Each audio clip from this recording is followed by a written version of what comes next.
The Mechanical Reckoning. In a dimly lit office building on the outskirts of a bustling city, there lived a man named Daniel. Every day, he faced a torment that was as absurd as it was soul-crushing, the relentless mockery of his colleagues because he couldn't properly enter captcha verifications to prove he wasn't a robot. To them, his inability to decipher those twisted letters and numbers was a sign of inferiority. His co-workers would chuckle under their breath as Daniel struggled with these seemingly simple tests. "Hey, Daniel, maybe you're a robot after all," they'd taunt him, their laughter echoing through the sterile office environment. Desperation gnawed at Daniel's heart, and he became obsessed with proving he was as human as anyone else. Late at night, he'd pore over captcha puzzles, trying to crack their enigmatic codes.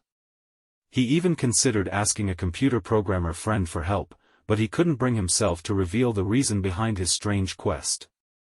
Weeks passed, and Daniel's obsession began to blur the line between reality and paranoia. He started to question his own existence.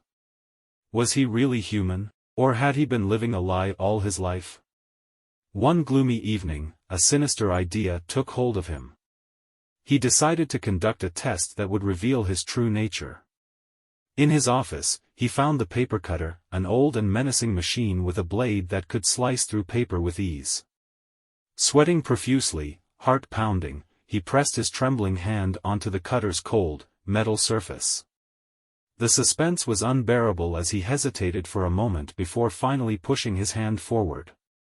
Pain shot through his arm, and a scream tore from his lips. Blood splattered across the office floor as he withdrew his injured hand. For a moment, the room fell into eerie silence. Then, the collective gasp of his colleagues filled the air. Was this the proof they had all been waiting for?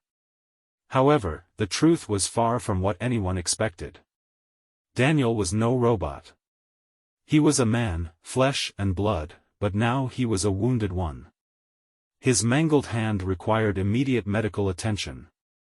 As he was rushed to the hospital, Daniel couldn't escape the tormenting thought that had led him to this painful moment. However, in his absence, a peculiar conversation unfolded among his co-workers, their voices tinged with an artificial, mechanical quality.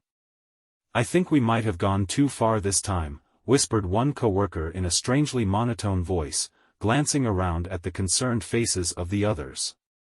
Another chimed in with a mechanical hum, "Yeah, I almost malfunctioned when I saw human blood. Maybe we should consider going to the Employee Resources Department for an ethics update or something."